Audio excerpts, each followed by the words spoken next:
నమస్తే welcome to city news ముందుగా వార్తల్లోని ముఖ్యాంశాలు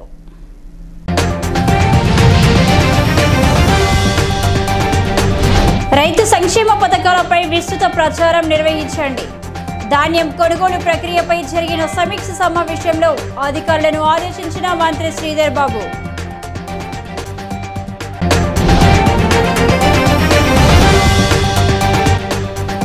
సంవత్సర కాలంలో 280 కోట్ల రూపాయల అభివృద్ధి పనులు ప్రారంభం రామగుండం నియోజకవర్గ ప్రగతి కార్యక్రమాలను వివరించిన ఎమ్మెల్యే రాజ్ ఠాకూర్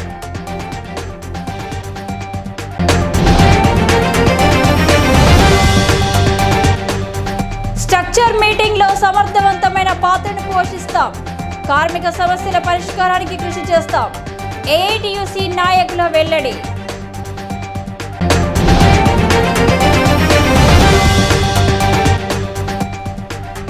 ఆదివారం కనిలో జరగనున్న సదర్ ఉత్సవం యాదవ సంఘం నాయకుల ప్రకటన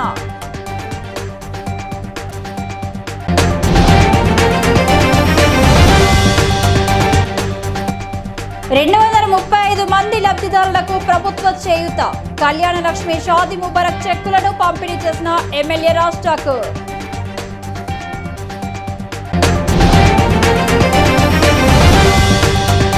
హమాలీ కార్మికులకు వెంటనే కూలీ రేట్లు పెంచాలి లేదంటే ఉద్యమాన్ని ఉధృతం చేస్తాం కని కూరగాయల మార్కెట్లో సంఘీభావ నిరసన కార్యక్రమం చేపట్టిన డిహెచ్పిఎస్ నాయకులు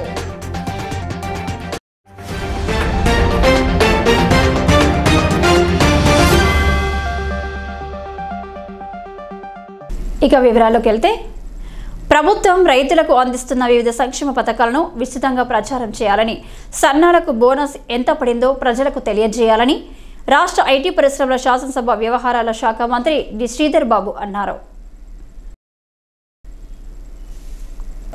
శుక్రవారం రాత్రి మంత్రి శ్రీధర్ బాబు సమీకృత జిల్లా కలెక్టరేట్లో ధాన్యం కొనుగోలుపై ప్రభుత్వ విప్ అడ్లూరి లక్ష్మణ్ కుమార్, జిల్లా కలెక్టర్ కోయ శ్రీహర్ష, పెద్దపల్లి ఎమ్మెల్యే చింతకుంట విజయరమణారావు, అదనపు కలెక్టర్ డి వేణులతో కలిసి సమీక్ష నిర్వహించారు. ఈ సందర్భంగా మంత్రి శ్రీధర్ బాబు మాట్లాడుతూ పెద్దపల్లి రైతుల జిల్లా అని, ఇక్కడ పరిస్థితులు చాలా సున్నితంగా ఉంటాయని, ఇక్కడ ఎటువంటి ఇబ్బందులు రావద్దని అన్నారు. ధాన్యం కొనుగోలు అంశంలో ప్రభుత్వం చేస్తున్న పని క్షేత్రస్థాయిలో రైతులను కనెక్ట్ అయ్యేలా చూడాలని మంత్రి ఆదేశించారు.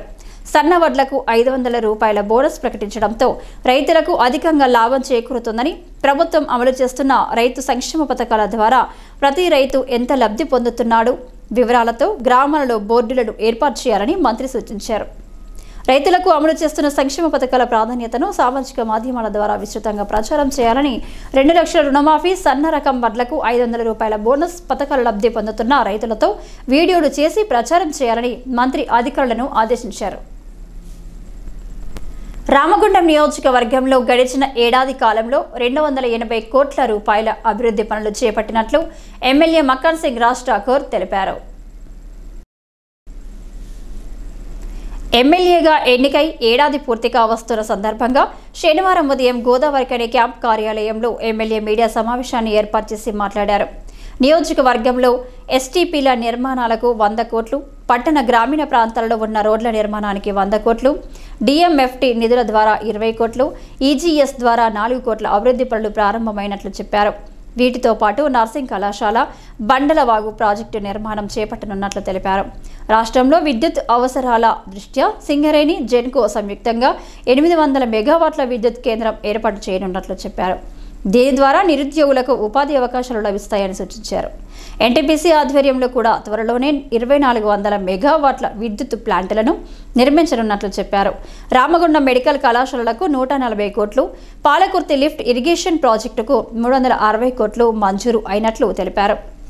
గత పాలకుల నిర్లక్ష్యంతో రాజీవ్ రహదారిపై సర్వీస్ రోడ్ల నిర్మాణం పూర్తి కాలేదని ఆరోపించారు.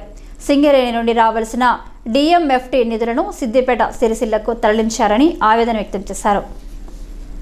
స్థానిక పరిశ్రమల నుంచి వచ్చే నిధులతో మరింత అభివృద్ధి చేస్తామన్నారు. అలాగే రామగుండంలో railway over bridge, under bridge నిర్మాణానికి సంబంధించి 60 కోట్లతో ప్రతిపాదనలు పెట్టామని అన్నారు. నియోజకవర్గంలోని 2 మండలాలలో ఉన్న గ్రామాలలో దెబ్బతిన్న రోడ్ల మరమ్మతుల కోసం 15 కోట్లు మంజూరు అయ్యాయని తెలిపారు. సమగ్ర అభివృద్ధితో పారిశ్రామిక ప్రాంతానికి పూర్వ వైభవం తీసుకువస్తామన్నారు.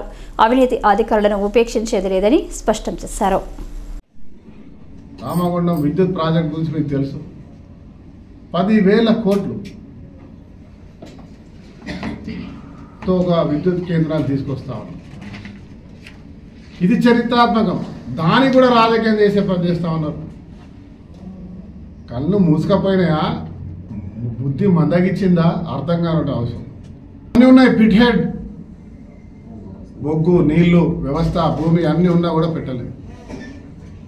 ప్రైవేట్ జెన్కో ద్వారా పెట్టకపోగా ఎన్టీపీసీ పెడతా అంటే కూడా వద్దన్నారు. ఎన్టీపీసీ ఏ మోడీయో ఇంకెవడో ఇచ్చిందో కాదు. తెలంగాణ విభజనలో మనకు వచ్చే హక్కుగా వచ్చినటువంటి 5x800, ఆ 5x800లో 2x800 అయింది. ఆయన మన మాట్లాడతాడు మోడీ గారి దయతో రాలే, ఇది మన హక్కు. రామగుండం ప్రజలు తెలంగాణ ప్రజలకు వచ్చినటువంటి భాగస్వామ్యం. రామగుండంలో ఉన్నటువంటి ప్రజల త్యాగాలు, భూముల త్యాగాలు, ప్రాణాల త్యాగాలు, మన గాలి, మన నీళ్లు, మన శ్వాస అన్ని త్యాగం చేస్తే వచ్చిందే ఎన్టీపీసీ. ఆ ఎన్టీపీసీ యావత్ భారతదేశానికి వెలుగునిస్తుందంటే మేము గర్వపడతా ఉన్నాం. ఎన్టీపీసీ సింగరేణి, ఆర్ఎఫ్సిఎల్, జెన్కో వాళ్ళను కూడా కార్పొరేషన్ మీటింగ్కి అఫీషియల్ పిలిపించి అధికారులతో మమేకమై ఇది మా నగరం, మన అందరి నగరం, అందరి బాధ్యత పనిచేసేది అనేటువంటి ఒక కొత్త సంస్కృతిని మొదలుపెట్టాం. దాంట్లో అగ్రెసివ్గా ముందుకు పోతున్నాం అనే విషయాన్ని తెలియజేస్తా ఉన్నాం. మరి దాంట్లో భాగంగానే దాదాపు 280 పైన కోట్లు ఈరోజు గ్రౌండ్ అయినాయి. బట్టి విక్రమార్క గారితో, ఉత్తమ్ కుమార్ రెడ్డి గారితో ఒత్తిడి తీసుకొచ్చి నేను, నాతో పాటు మా శ్రీధర్ బాబు గారు బండలవాగును త్వరితగతిగా పూర్తి చేయాలని, వారికి రావాల్సినటువంటి బకాయిలు గతంలో ఉన్నాయి, ఇప్పుడు చేయడానికి కావాల్సిన బకాయిలు అన్నీ కూడా ఒకే దఫాలో వాళ్ళకు రిలీజ్ చేపించి యుద్ధ ప్రతిపాదకన పని చేపిస్తా ఉన్నాం. రామగుండానికి పూర్వవైభవం తీసుకురావడానికి ఈ ప్రాంత శాసనసభ్యుడిగా మా నాయకుడు శ్రీధర్ బాబు గారితో కలిసి అటు డిప్యూటీ చీఫ్ మినిస్టర్, ఈ రాష్ట్ర ముఖ్యమంత్రి రేవంత్ రెడ్డి గారు ప్రత్యేకమైనటువంటి అభిమానంతో ఈ ప్రాంతానికి పూర్వవైభవం తీసుకురావాలని సహకరిస్తున్నారు. 10 సంవత్సరాల గడిల పాలనను బద్దలు కొట్టి 7.5 లక్షల కోట్లు అప్పు చేసిన ప్రభుత్వం ఈరోజు మళ్ళీ పునర్వైభవం తీసుకురావడానికి ముందుకు పోతా ఉంది. అందరూ సహకరించాల్సిందిగా కోరుతా ఉన్నాం. కేవలం సంవత్సరం మాత్రమే అభివృద్ధి 2 ఏళ్లలో 3 ఏళ్లలో కూడా చేయకపోతే అప్పుడు మాట్లాడాల్సిన అవసరం ఉంటుంది. ఆల్వేస్ చూడలేదు, ఏది పడితే అది మాట్లాడతాం. మేము తుమ్మితే అబ్బా వాడేదో అట్లా తుమ్మిండు, మామూలుగా తిమ్మచ్చు కదా అనొచ్చు. దానికి కూడా మాట్లాడుతాం. తుమ్మితే మాట్లాడుతాం, దగ్గుతే మాట్లాడుతాం. అది వాళ్ళ నైజం. ఈ నెల 28న జరగనున్న స్ట్రక్చర్ మీటింగ్లో పెండింగ్లో ఉన్న కార్మికుల సమస్యలతో పాటు ఈపీ ఆపరేటర్ల సమస్యలను కూడా చర్చించనున్నామని ఏఐటీయూసీ ఉప ప్రధాన కార్యదర్శి వైవి రావు, కేంద్ర కార్యదర్శి కె స్వామి తెలిపారు. గోదావరికని ప్రెస్ క్లబ్లో ఏర్పాటు చేసిన విలేకరుల సమావేశంలో వారు మాట్లాడుతూ, సింగరేణిలో గత 10 సంవత్సరాలుగా కార్మిక సమస్యలపై కమిటీ సమావేశాలు, స్ట్రక్చర్ మీటింగ్లు జరగకపోవడం మూలంగా చాలా సమస్యలు పెండింగ్లో ఉన్నాయని అన్నారు. 28న డైరెక్టర్లతో జరిగే స్ట్రక్చర్ మీటింగ్లో అన్ని సమస్యలపై చర్చించనున్నామని తెలిపారు. ఈపీ ఆపరేటర్లకు గత 10 సంవత్సరాలుగా ప్రమోషన్లు కల్పించకుండా పెండింగ్లో ఉంచారని, N- పేరిట కటింగ్ పెడుతున్న ప్లేడేలు, PhDలు కల్పించాలని, మెడికల్ అన్ఫిట్ అయిన ఈపీ ఆపరేటర్లకు షూటబుల్ జాబ్ ఇవ్వాలని, ఇన్సెంటివ్ అమలు చేయాలని తదితర డిమాండ్లను యాజమాన్యం ముందు పెట్టనున్నామని తెలిపారు. యాజమాన్యం అంగీకరించని పక్షంలో సింగరేణి వ్యాప్తంగా 19 ఓసీలలో ఈపీ ఆపరేటర్లను కదిలించి పోరాటాలకు సిద్ధం చేస్తామని హెచ్చరించారు. అలాగే ఫెక్స్పై ఇన్కమ్ ట్యాక్స్ రద్దు, సొంతింటి కళ తదితర ప్రధాన డిమాండ్లపై కూడా యాజమాన్యంతో చర్చిస్తామని వెల్లడించారు. నిర్మాణాత్మక సమావేశాలు గత 10 ఏళ్లుగా జరగకుండా సింగరేణి కార్మికుల సమస్యలు చాలా పెండింగ్లో ఉన్న సంగతి కార్మిక వర్గానికి తెలుసు. ట్రేడ్ యూనియన్ పరంగా కేవలం అధికార పార్టీకి అనుబంధంగా మాత్రమే పనిచేస్తే ఏం జరిగిందనేది మనకు గత కాలం నిరూపించింది. చట్టబద్ధంగా ట్రేడ్ యూనియన్ పరిధిలో ట్రేడ్ యూనియన్ యొక్క సిద్ధాంతం ప్రకారం పనిచేస్తే తప్పనిసరిగా కార్మికుల సమస్యలు పరిష్కారం అవుతాయి. అది చరిత్ర రుజువు చేసింది. అందుకే ఏఐటీసీ గెలిచిన తర్వాత ఒక 9 నెలల కాలం జాప్యం జరిగింది, ఆలస్యం జరిగింది. ఇటు యాజమాన్యము అటు ప్రభుత్వం కూడా గుర్తింపు పత్రం ఇవ్వకుండా ఒక రకమైన నిరీక్షణకు తెరలేపారు. ఒక మనం ఏమిటంటే సింగరేణి భవిష్యత్తు ఉండాలంటే, సింగరేణి భవిష్యత్తులో అనేక బావులు వచ్చి ఉపాధి కల్పించి నిరుద్యోగ నిర్మూలన జరగాలంటే ఆర్థికంగా పటిష్టంగా ఉండవలసిన అవసరం ఉన్నది. సింగరేణి ఆర్థికంగా బలంగానే ఉన్నది, కానీ లాభాలు అనేటివి కాగితాల మీద ఉన్నాయి. 29,000 గతంలో టీఆర్ఎస్ గవర్నమెంటు సింగరేణి నుంచి తీసుకొని బాకీ పడితే ఇప్పుడు ఈ ప్రభుత్వం కూడా మళ్ళొక 4,000 కోట్లు. అంటే ఏ ప్రభుత్వం వచ్చినా సింగరేణిని ఒక ఏటీఎంగా వాడుకోవడం అనేది జరుగుతుంది కనుక ఇప్పుడు కూడా మేము విజ్ఞప్తి చేసేది ఏమిటంటే 29,000 మరియు 4,000 33,000 కోట్ల రూపాయలు ఇప్పించడానికి కోల్బెల్ట్ ఎమ్మెల్యేలు కానీ మంత్రులు కానీ కృషి చేసి సింగరేణిని మరింత ఆర్థికంగా పరిపుష్టం చేయవలసిన అవసరం ఉన్నదని చెప్పి డిమాండ్ చేస్తున్నాం. దానికి డబ్బులు లేవంటారు, లాభాలు చూస్తేనేమో 1,000 కోట్లు ఉంటాయి. ఇప్పుడు రేపు 9వ తేదీ నుంచి పక్షోత్సవాలు ఉన్నాయి, రక్షణ పక్షోత్సవాలు. రక్షణ వారాలు ఉండే ఇదివరకు, ఇప్పుడు రక్షణ పక్షోత్సవాలు జరుగుతున్నాయి. ఈ రక్షణ వారోత్సవాలు జరగాలంటే కాలం చెల్లిన యంత్రాలు, పని ఒత్తిడి, దానివల్ల ప్రమాదాలు జరుగుతున్నాయి. కనుక ఆ ప్రమాదాలు నివారించబడాలంటే కొత్త మిషనరీ రావాలి, కార్మికుల పైన ఒత్తిడి లేకుండా ఉండాలి. పాత యంత్రాలు నడిపి పరేషాన్ కావటం కార్మికుల వంతైతుంది. అట్లా కష్టపడి కూడా లాభాలు తెస్తున్నారు. కాబట్టి ఆర్థిక స్థితిగతులను మెరుగుపరిచి మనకు రావాల్సిన 33,000 కోట్ల రూపాయలు గవర్నమెంట్ సింగరేణికి చెల్లించాలి. ఒక్కొక్క దఫా బోనసులు చెల్లించడానికి కూడా అప్పులు చేసే పరిస్థితి. అంటే ఇంత లాభాలు వచ్చినా కూడా కంపెనీ ఎందుకు ఇట్లా అతలాకుతలం అవుతున్నదని మనం ఆలోచించవలసిన అవసరం ఉన్నది. అందుకని సింగరేణి కార్మికుల కోసం, సింగరేణి కార్మికులు కష్టపడి సంపాదించిన లాభాలు సింగరేణికి అభివృద్ధి చేయాలి. సింగరేణి ప్రభావిత గ్రామాల్లో మాత్రమే ఖర్చు పెట్టాలి. సింగరేణి ప్రభావిత గ్రామాలతో పాటు సింగరేణి అభివృద్ధి చేయాలని చెప్పి ఏఐటీసీ భావిస్తున్నది. అందుకని ఇక్కడి సొమ్ము ఎక్కడెక్కడో ఖర్చు పెట్టిన చరిత్ర మనం చూసినాం. ఈ ప్రభుత్వం అలా చేయకూడదని చెప్పి ఏఐటీసీ తరఫున విజ్ఞప్తి చేస్తున్నాం. సింగరేణి బాగుండాలి, కార్మికులు బాగుండాలి, కోల్బెల్ట్ ఇంకా మరింత అభివృద్ధి చెందాలనేది ఏఐటీసీ భావన. అందుకొరకు కార్మికులను సమీకరిస్తాం, కార్మికులను పోరాటాలకు సిద్ధం చేస్తాం. సింగరేణి కోసం, సింగరేణి అభివృద్ధి కోసం ఏఐటీసీ చిత్తశుద్ధితో పనిచేస్తుందని చెప్పి సందర్భంగా మనవి చేస్తున్నాం. రేపు 28వ తారీఖు కొత్తగూడెంలో జరిగేటటువంటి స్ట్రక్చర్ సమావేశంలో రేపు మాట్లాడబోతున్నాం. ఈ సింగరేణిలో 10 సంవత్సరాల నుంచి స్ట్రక్చర్ మీటింగ్, జేసీసీ మీటింగ్ లేవు. ఏఐటీసీ గెలిచిన తర్వాత అన్ని మీటింగ్లు పెట్టాలని చెప్పి చైర్మన్ తోటి మాట్లాడినాం. దాంట్లో భాగంగానే మైన్స్ కమిటీ, సేఫ్టీ కమిటీ మీటింగ్లు అయినా ఇప్పుడు జీఎం కమిటీ మీటింగ్ జరుగుతున్నాయి. ఇప్పుడు అన్ని డివిజన్లలో జీఎం కమిటీ మీటింగ్లు జరుగుతున్నాయి. స్ట్రక్చర్ మీటింగ్ రేపు 28వ తారీఖున ప్రప్రథమంగా కొత్తగూడెంలో డైరెక్టర్ పాతోటి మీటింగ్ జరుగుతుంది. ఈ మీటింగ్లో కార్మికుల సమస్యలు అనేకం ఉన్నాయి. గత 10 సంవత్సరాల నుంచి పెండింగ్లో ఉన్నటువంటి సమస్యలన్నీ కూడా మాట్లాడాల్సిన బాధ్యత ఉంది, ఏఐటీసీగా మా మీద ఉన్నది. కాబట్టి రేపు అన్ని విషయాలు అక్కడ స్ట్రక్చర్ మీటింగ్లో మాట్లాడతాం. అందులో భాగంగానే ఈపీ ఆపరేటర్ల సమస్యలు అనేక పేరుకుపోయి ఉన్నాయి. ఈ సింగరేణిలో అండర్గ్రౌండ్ మైన్లు మొత్తం కూడా ఉన్నటువంటి ఏవైతే అండర్గ్రౌండ్ మైన్లు 26 అండర్గ్రౌండ్ మైన్స్ ఉన్నాయో ఆ మైన్స్ అన్నీ కూడా లాసులే నడుస్తున్నాయి. అండర్గ్రౌండ్ మైన్లో 1 టన్ను బొగ్గు తీస్తే 7,000 రూపాయల నష్టం. 1 టన్ను బొగ్గు ఉత్పత్తి చేస్తే 7,000 నష్టం జరుగుతుంది. అటువంటిది సింగరేణి లాభాలలో వస్తుంది అంటే 19 ఓపెన్ కాస్ట్లలో కార్మిక వర్గం పనిచేయడం ద్వారానే ఈ సింగరేణి ఈ మాత్రం లాభాలు వస్తున్నాయి. అటువంటిది 19 ఓపెన్ కాస్ట్లలో పనిచేసేటటువంటి వాళ్ళల్లో ఈపీ ఆపరేటర్ మెయిన్ కారణం. ఈ రోజున N-1 పేరు మీద ప్లేడేలు, పిహెచ్డీలు కంటిన్యూగా ఉండేటి.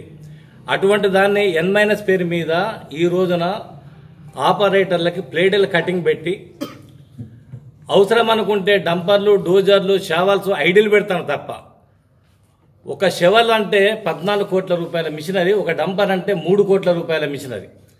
అటువంటిది ప్లేడే రోజున ఈ డంపర్లు, షెవర్ల ఐడిల్ పెట్టి ఈ కంపెనీ ఉత్పత్తిని దెబ్బతీస్తా ఉన్నది N- పేరు మీద.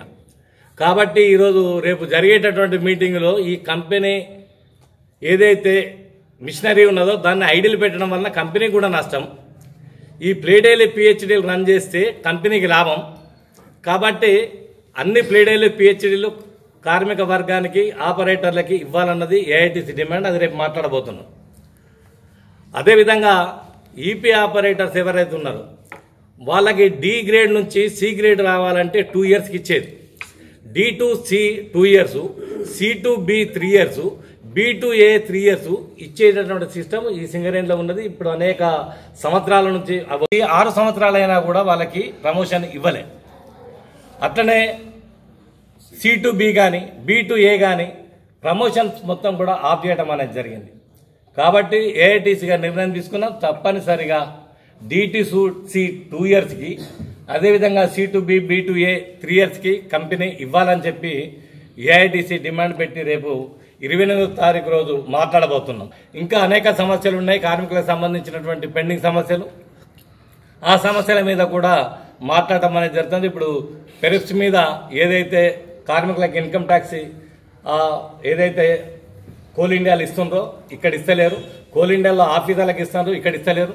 కాబట్టి దాన్ని కూడా ఇవ్వాలని ఆ డిమాండ్ కూడా పెట్టినాం. అదేవిధంగా ఫిట్టర్, ఎలక్ట్రీషియన్స్, మైనింగ్ స్టాఫ్ సంబంధించి సూటబుల్ జాబ్ ఏదైతే ఉన్నదో వాళ్ళకు కూడా సూటబుల్ జాబ్ ఇవ్వాలి. ఇంతకుముందు ఇచ్చిండ్రు, ఈ 10 సంవత్సరాల నుంచి ఆ సూటబుల్ జాబ్ లేదు, అది కూడా ఇవ్వాలని చెప్పి ఆ డిమాండ్ కూడా పెట్టినాం. సొంత ఇంటి పథకం కూడా పెట్టినాం. అనేక సమస్యలు వాటి మీద పెట్టి రేపు మాట్లాడబోతా ఉన్నాం. కాబట్టి ఈ ఆపరేటర్సు కార్మిక వర్గం తప్పనిసరిగా రేపు జరిగే మీటింగ్లలో సక్సెస్ కాకపోతే కార్మిక వర్గం పోరాటాలకు సిద్ధంగా ఉండాలని చెప్పి ఏఐటీసీగా డిమాండ్ చేయడం జరుగుతుంది. గోదావరి ఖనిలో ఈ నెల 24న సదర్ మహోత్సవ కార్యక్రమాలు నిర్వహిస్తున్నట్లు కార్యక్రమ నిర్వాహకులు మేకల శ్రీధర్ యాదవ్, అంబటి నరేష్ యాదవ్ తెలిపారు. శనివారం ఉదయం స్థానిక ప్రెస్ క్లబ్లో ఏర్పాటు చేసిన విలేకరుల సమావేశంలో వారు మాట్లాడుతూ సదర్ మహోత్సవం యాదవుల ప్రత్యేకమైన గొప్ప పండుగ అని అన్నారు. ప్రతి సంవత్సరం హైదరాబాద్లో సదర్ ఉత్సవాలను నిర్వహించడం జరుగుతుందని, ఈ ఉత్సవాల్లో భాగంగా మొట్టమొదటిసారిగా రామగుండం నియోజకవర్గంలో ఈ నెల 24న సదర్ ఉత్సవాలను నిర్వహిస్తున్నట్లు చెప్పారు. రాష్ట్ర ప్రభుత్వం సదర్ ఉత్సవాన్ని రాష్ట్ర పండుగగా గుర్తించడం పట్ల ప్రభుత్వానికి కృతజ్ఞతలు తెలిపారు. ఉత్సవాల సందర్భంగా గోదావరి ఖని యాదవ సంఘం కార్యాలయం నుండి సాయంత్రం 6 గంటలకు ప్రదర్శన ప్రారంభమై ప్రధాన చౌరస్తాలో సదర్ ఉత్సవ వేడుకలను నిర్వహించడం జరుగుతుందని తెలిపారు. ఈ కార్యక్రమానికి యాదవ కులస్తులు రాజకీయ పార్టీలకు అతీతంగా హాజరై విజయవంతం చేయాలని కోరారు. పారిశ్రామిక ప్రాంతంలో గోదావరి ఖని ఏరియాలో మొట్టమొదటిసారి జరిగే సదర్ పండుగ రేపు సాయంత్రం 5 గంటలకు మహోన్నతమైన విధంగా రేపు సదర్ మహోత్సవం జరుగుతుంది. దీనికి యాదవ కుల బాంధవులు మరియు ప్రజలు అధిక సంఖ్యలో పాల్గొని విజయవంతం చేయగలరని కోరుకుంటున్నాము. దీన్ని నిర్వహించడంలో నా పాత్ర ఉన్నందుకు సంతోషపడుతున్నాను. రెండవది, దీన్ని మన రాష్ట్ర ప్రభుత్వం రాష్ట్ర పండుగగా గుర్తించినందుకు రాష్ట్ర ముఖ్యమంత్రి యనమల రేవంత్ రెడ్డి గారికి మరియు మంత్రివర్యులు శ్రీధర్బాబు గారికి మరియు మన ఎమ్మెల్యే మస్తాన్ సింగ్ రాజ్ ఠాకూర్ గారికి ప్రత్యేక ధన్యవాదాలు యాదవ సంఘం తరఫున తెలుపుతున్నాం. ఇదే మా ఆహ్వానంగా భావించి ప్రజలందరూ వచ్చి ఈ సదర్ పండుగను విజయవంతం చేయగలరని కోరుకుంటున్నాం. సదర్ అంటే యాదవుల కదర్ అని రేపు యాదవ సోదరులు అందరూ నిరూపించాలని చెప్పి ధన్యవాదాలు.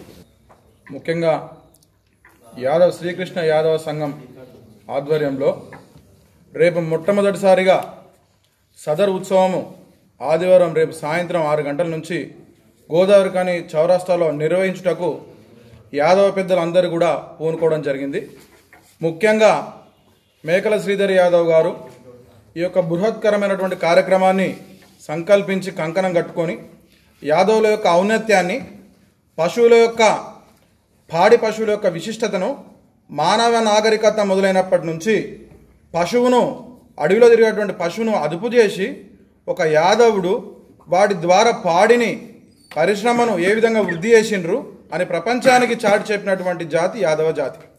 ముఖ్యంగా అటువంటి యొక్క జాతి యొక్క ఔన్నత్యాన్ని తెలియజేయడానికి మేకల శ్రీధర్ యాదవ్ బాబాయ్ గారు రేపటి రోజున తన సొంత ఖర్చులతోటి రేపు వారి యొక్క అధ్యక్షతన యాదవ పెద్దల ఆధ్వర్యంలో ఈ కార్యక్రమం నిర్వహించడానికి ఘనంగా నిర్వహించడానికి సమాయత్తమైనము.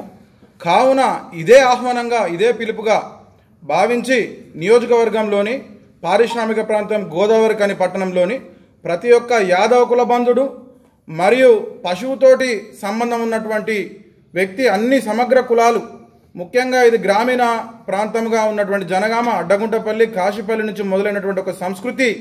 ఇలా యాదవులు పాలు పట్టుకొచ్చినటువంటి తొవ్వలు నడక బాట లేనప్పుడు వారే బాట వేసి తుమ్మెలు తంగలు సాపేసి పాలు పట్టుకంచకాన్ని మొదలు పెడితే ఇలా గోదావరి కనికి రోడ్లు పడ్డటువంటి చరిత్ర పుట్టించినటువంటి యాదవుల యొక్క పండుగగా భావించి ఇలా గోసిగొంగడలము అరచేతుల బువ్వ పెడితే 6 నెలలు వారు చూసేటువంటి గొప్ప జాతి యాదవ జాతి సమగ్రతతోటి నిర్వహించడానికి తలపెట్టింది. కాబట్టి అందరూ భేదభావాలకు ఎటువంటి వైషమ్యాలకు పోకుండా ఇదే పిలుపుగా అందరూ భావించి ఈ యొక్క మన పండుగను దిగ్విజయం చేసుకుందామని చెప్పి అందరికీ శ్రీకృష్ణ యాదవ సంఘం తరపున, ఉత్సవ కమిటీ తరపున, పెద్దలందరి తరపున మేము విన్నవించడం జరుగుతాం. ఈ విలేకరుల సమావేశంలో నాయకులు మేకల సమ్మయ్య యాదవ్, అబ్బాస్, రాజాన్, శ్రీనివాస్, మేకల అభిషేక్, భూమయ్య, మల్లయ్య, పున్నం, లక్ష్మణ్, మహేష్, ధనరాజ్, సదానందం, గోపాలకృష్ణ, పెద్దిరాజు తదితరులు పాల్గొన్నారు. నిరుపేదలకు, మహిళలకు కాంగ్రెస్ ప్రభుత్వం అండగా నిలుస్తుందని రామగుండం ఎమ్మెల్యే మక్కన్ సింగ్ రాజ్ ఠాకూర్ అన్నారు. రామగుండం మండల పరిధిలోని 235 మంది లబ్ధిదారులకు 2,35,27,260 రూపాయల విలువ గల కళ్యాణ లక్ష్మి షాదీ ముబారక్ చెక్కులను శనివారం పంపిణీ చేశారు. గోదావరిఖని క్యాంపు కార్యాలయంలో జరిగిన ఈ కార్యక్రమం సందర్భంగా ఎమ్మెల్యే రాజ్ ఠాకూర్ మాట్లాడుతూ మహిళల అభ్యున్నతికి, నిరుపేదల సంక్షేమానికి కాంగ్రెస్ ప్రభుత్వం పెద్దపీట వేస్తుందని అన్నారు. రాష్ట్రంలో ప్రజాప్రభుత్వం కొనసాగుతుందని చెప్పారు. వ్యవసాయాన్ని పండుగ చేయడానికి ప్రభుత్వం కృత నిశ్చయంతో ముందుకు సాగుతుందని, రుణమాఫీ, రైతు భరోసా, రైతు బీమా, పంటల బీమా పథకాలతో రైతన్నలను ఆదుకుంటుందన్నారు. సంక్షేమ పథకాలను అమలు చేస్తూనే ఇటు కార్పొరేషన్ అభివృద్ధి కోసం కూడా అనేక కార్యక్రమాలు చేపట్టడం జరుగుతుందని తెలిపారు.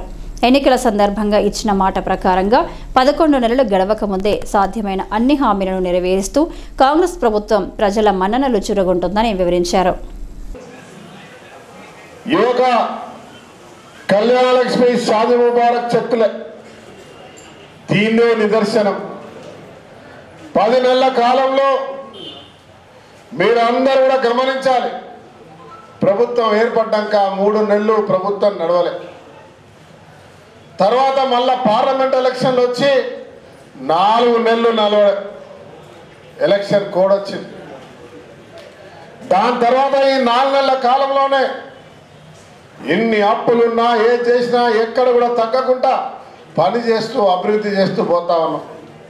ఇలా రామగుండంలో దాదాపు 300 కోట్లతో అభివృద్ధి చేస్తా ఉన్నాం. రోడ్లు, నీళ్లు కట్టే కార్యక్రమం, రోడ్లు వెడల్పు చేస్తా ఉన్నాం, కొత్త మాలు చేస్తా ఉన్నాం, పేదవారికి ఇల్లు ఇచ్చే కార్యక్రమం పెట్టాం. ఈ చుట్టుపక్కల ప్రైవేట్ వార్డులలో ఇంతకుముందు బీహారోడు, బహారోడు, మధ్యప్రదేశ్ ఎక్కడెక్కడ వచ్చి పనిచేస్తుంటే నో బిహారీ నో బహారీ అని అందరినీ తరిమి కొట్టి స్థానికులకు ఊడ్చే పనైనా, ఇంజనీర్ పనైనా, ఏ పనైనా సరే మనమే చేస్తామని చెప్పి అలా పోరాడి తెచ్చుకుంటా ఉన్నాం. దీంతో పాటు అప్పుడప్పుడు మెడికల్కు సంబంధించిన బిల్లులు కూడా ఇలాగే ఇస్తా ఉన్నాం. సీఎం రిలీఫ్ ఫండ్, సీఎం తర్వాత ఎల్ఓసీలు లక్షల రూపాయలు ఇస్తా ఉన్నాం. ఒక్కొక్కరికైతే 16-12 లక్షల రూపాయల ఎల్ఓసీలు కూడా ఈ మధ్య కాలంలో నేనే స్వయంగా ఇప్పించానని చెప్పి గర్వంగా చెప్తా ఉన్నా. ఒక పేషెంట్ ఇబ్బంది పడతా ఉంటే ఆరోగ్యశ్రీలో రాదంటే సీఎం గారితో మాట్లాడి ఎల్ఓసీలు 13 లక్షల రూపాయలు ఇప్పించిన చరిత్ర కూడా మనకే దక్కిందన్న విషయాన్ని చెప్తా ఉన్నా.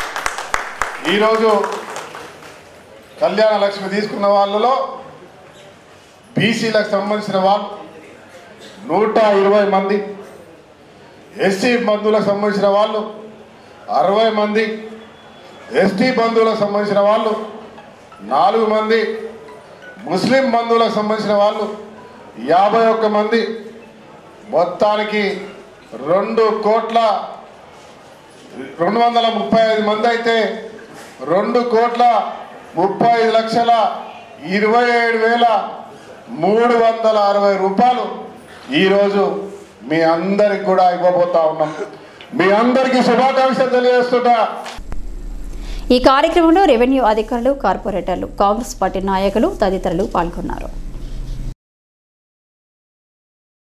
హమాలీలకు కూలీ రేట్లు పెంచకుండా చట్టవిరుద్ధంగా వ్యవహరిస్తున్న గోదావరికని కూరగాయల మార్కెట్ వ్యాపారాలపై ప్రభుత్వం కఠిన చర్యలు చేపట్టాలని డిహెచ్పిఎస్ జిల్లా కన్వీనర్ మద్దెల దినేష్ డిమాండ్ చేశారు. హమాలీలకు కూలీ రేట్లు పెంచకుంటే ఆందోళన కార్యక్రమాలు ఉధృతం చేస్తామని ప్రకటించారు. కూలీ రేట్ల పెంపుదల కోసం హమాలీ కార్మికులు కొనసాగిస్తున్న ఆందోళనకు సంఘీభావంగా శనివారం ఉదయం ప్లెకార్డులతో నిరసన కార్యక్రమాలు నిర్వహించారు. ఈ సందర్భంగా హమాలీ కార్మిక సంఘం నాయకులు ఎంఏ గౌస్తో కలిసి మద్దెల దినేష్ మాట్లాడుతూ మార్కెట్లో హమాలీ కార్మికుల కూలీ రేట్లు పెంచాలని అడిగితే పెంచకుండా హోల్సేల్ వ్యాపారులు హమాలీ కార్మికులను దూషించడం అమానుష్యమని ఖండించారు. హమాలీ కార్మికులను దూషించిన హోల్సేల్ వ్యాపారులపై ప్రభుత్వం, పోలీసు అధికారులు కఠిన చర్యలు తీసుకోవాలని కోరారు. లేని ఎడల వ్యాపారుల వైఖరికి వ్యతిరేకంగా ఆందోళన కార్యక్రమాలను మరింత ఉధృతం చేస్తామని హెచ్చరించారు.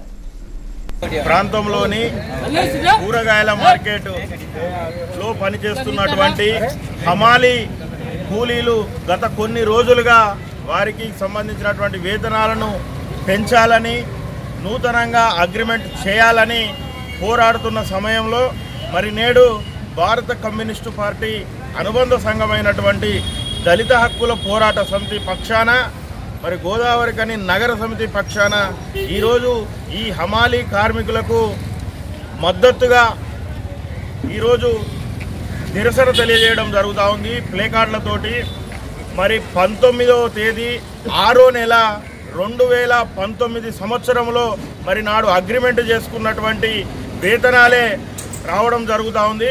అప్పటి నుంచి ఇప్పటి వరకు కూడా ఎలాంటి అగ్రిమెంట్ లేకుండా వారి శ్రమదోపిడికి చేస్తున్నటువంటి హోల్సేల్ వ్యాపారులు మరి మాకు కూలీ రేట్లు పెంచాలని శాంతియుతంగా నిరసనలు, ఆందోళనలు ప్రజాస్వామ్యబద్ధంగా పోరాటం చేస్తూ ఉంటే హోల్సేల్ వ్యాపారులు నియంతలాగా వ్యవహరిస్తూ మరి పోలీస్ స్టేషన్లో పిటిషన్లు ఇస్తూ కేసులు నమోదు చేయాలని పోలీసులపై ఒత్తిడి చేయడం నిజంగా దుర్మార్గమైనటువంటి చర్యగా డిహెచ్పిఎస్ మేము తీవ్రంగా ఖండిస్తూ ఉన్నాం. మీరు పోలీస్ కేసులు పెట్టినా, ఇంకెక్కడికి పోయినా హమాలీ కార్మికులకు ఏఐటిసి డిహెచ్పిఎస్ అండగా ఉంటుంది.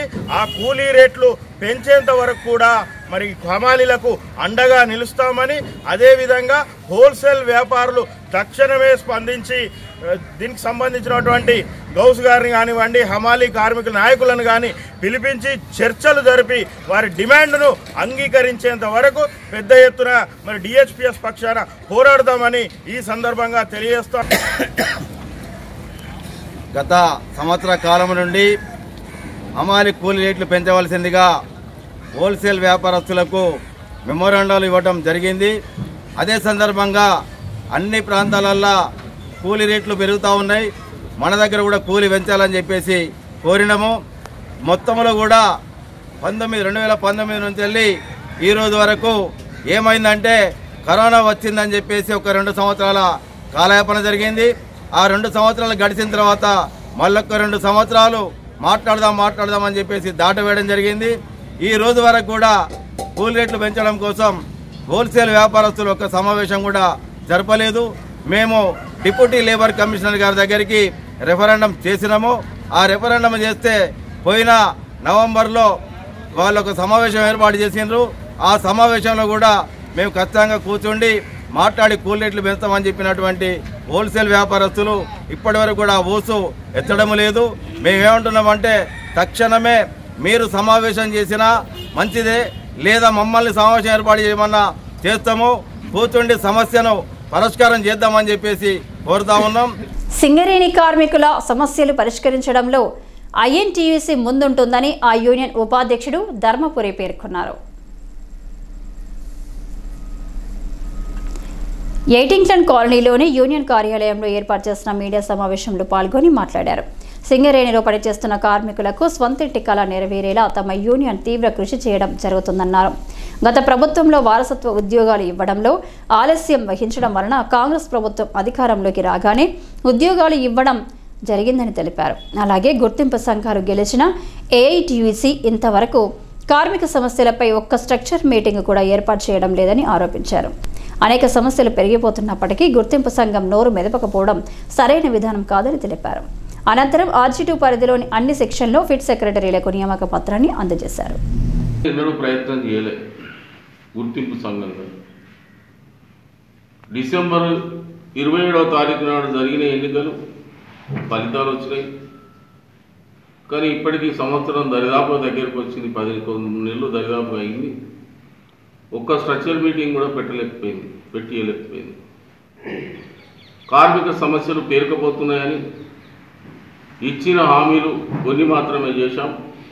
అది కాంగ్రెస్ ప్రభుత్వం డిసెంబర్ 7వ తారీఖు నాడు వచ్చిన తర్వాత ఫిబ్రవరి నెలలో, అంటే దరిదాపు రెండు నెలల్లోనే పెద్దలు రేవంత్ రెడ్డి గారిని కలిసి ఆనాడున్న పెండింగ్ డిపెండెంట్ కారుణ్య ఉద్యోగాలు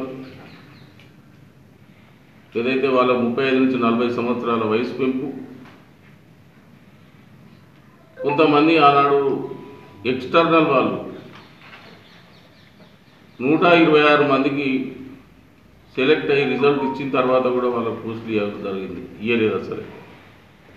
మరి వాళ్ళకు వేరే ప్రైవేట్ ఉద్యోగాలు మానేసి మేము ఎట్లా ఆల్రెడీ జూనియర్ అసిస్టెంట్లు అయినా మాకు ఉద్యోగం వస్తుందని ఆశతోని పాపం సంవత్సరంన్నర కోర్టు చుట్టూ తిరిగి వాళ్ళు ఉద్యోగాలు సాధించుకున్న తర్వాత వాళ్లకు ఆర్డర్స్ ఇప్పించలేకపోయింది ఆనాడు ప్రభుత్వము. మరి తెలంగాణ బొగ్గు కార్మిక సంఘం ఏనాడు కూడా ఈ ఏటీస్ పట్టించుకోకపోతే 1-2 సార్లు శ్రీధర్ బాబు గారిని, ఉప ముఖ్యమంత్రి భట్టి గారిని, మరి ముఖ్యమంత్రి గారి మీద ఒత్తిడి తెప్పించే శ్రీధర్ బాబు గారు, మా ఎమ్మెల్యే రాజ్ ఠాకూర్ గారు, ప్రేమ్సాగర్ రావు గారు, కోల్బెట్ ఎమ్మెల్యేలతో సార్ ఇది చాలా మనకు ఇబ్బంది అవుతుంది, వాళ్ళకు ఇవ్వాల్సిన అవసరం ఉంది, న్యాయంగా రావాలని మేము ఒత్తిడి తేవలం మా పెద్దలు జనప్రసాద్ గారు ఒత్తిడి తేవలం మూలన ఆనాడు సచివాలయం దగ్గర అంబేద్కర్ స్టాచ్యూ సాక్షిగా వారు 460 మంది కుటుంబాలతో సహా పిలిచి ఉద్యోగాలు ఇవ్వడం జరిగింది. ఆనాడు ఈ ప్రయత్నం చేయలేదు, కేవలం డయాస్ మీదకి వచ్చింది తప్ప దాన్ని ప్రభుత్వంతో మాట్లాడలేదు. ఇవాళ రాజకీయ జోక్యం అంటాను. ఆనాడు మరి మేము ఉద్యోగాలు ఇప్పించే ఆర్డర్లలో పూనమనే వాళ్ళ ఎమ్మెల్యే పూనమనేని సాంబశివరావు కూడా అటెండ్ అయ్యాడు. మరి ఆయన ఏంటిది అభివృద్ధి కావాలనుకున్నప్పుడు ప్రభుత్వం యొక్క అండదండలు తీసుకోవాలి. వాళ్ళతో సహకారం తీసుకున్నప్పుడే కార్మిక వర్గానికి కొత్త బాయిలు, కొత్త ఉద్యోగాలు వచ్చే అవకాశాలు ఉంటాయి. ఈ కార్యక్రమంలో సత్యనారాయణ రెడ్డి, దశరథం, దాసు, అక్రమ్, శంకర్ నాయక్, మార్కండేయులు, సదానందం, ఆకుల రాజిరెడ్డి, సంపత్, ఇటికాల బాలయ్య తదితరులు పాల్గొన్నారు. ముర్మర్ మోడల్ అంగన్వాడీ కేంద్ర ప్రీ స్కూల్ పిల్లలను, గర్భిణీ బాలింతలను ఎక్స్కర్షన్ కోసం బుగ్గ రామస్వామి టెంపుల్కు తీసుకువెళ్లారు.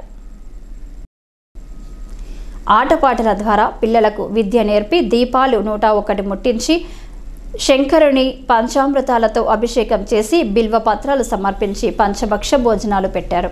ఈ కార్యక్రమంలో ఐసీడీఎస్ డిపిఓ అలేఖ్య పటేల్, అంగన్వాడీ టీచర్లు పెండ్యాల విమల, ఆశా వర్కర్లు జ్యోతి, శిరీష, ముచ్చర్ల రమ్య, రామ్, లావణ్య, పెసర స్వాతి, ముచ్చర్ల భాగ్య, కమ్మల గాయత్రి, ఉమావతి, గర్భిణీలు, బాలింతలు, తల్లులు పాల్గొన్నారు. పరిశ్రమల పరిధిలో గల గ్రామాలు, మున్సిపల్ ఏరియాలలో కనీస వసతుల కల్పన బాధ్యతగా స్వీకరించాలని జిల్లా కలెక్టర్ కోయ శ్రీహర్ష తెలిపారు. శనివారం జిల్లా కలెక్టర్ కోయ శ్రీహర్ష సమీకృత జిల్లా కలెక్టరేట్ పరిధిలో NTPC, Singareni, RFCL, Kesavaram cement ప్రతినిధులతో కన్వెన్షన్స్ సమావేశం స్థానిక సంస్థల అదనపు కలెక్టర్ జె అరుణశ్రీతో కలిసి నిర్వహించారు. ఈ సందర్భంగా జిల్లా కలెక్టర్ కోయ శ్రీహర్ష మాట్లాడుతూ జిల్లాలో NTPC, Singareni, Kesavaram cement, RFCL పరిశ్రమల పరిధిలో ఉన్న గ్రామాలలో పారిశుద్ధ్యం, త్రాగునీటి సరఫరా, స్టీల్ లైట్స్ మొదలగు అంశాల బాధ్యతను సదరు పరిశ్రమలు చేపట్టాల్సి ఉంటుందని కలెక్టర్ ఆదేశించారు. రామగిరి మండలం సెంటనరీ కాలనీలో త్రాగునీటి సరఫరా పనులకు ప్రతిపాదనలు తయారు చేసి సమర్పించాలని కలెక్టర్ ఈఈ మిషన్ భగీరథ గ్రీన్ను ఆదేశించారు. ఈ సమావేశంలో జిల్లా పంచాయతీ అధికారి వీరబుచ్చయ్య, సంబంధిత అధికారులు తదితరులు పాల్గొన్నారు. ఈ వార్తలు ఇంతటితో సమాప్తం. మరిన్ని విశేషాలతో మళ్ళీ కలుసుకుందాం. అంతవరకు సెలవు. నమస్కారం.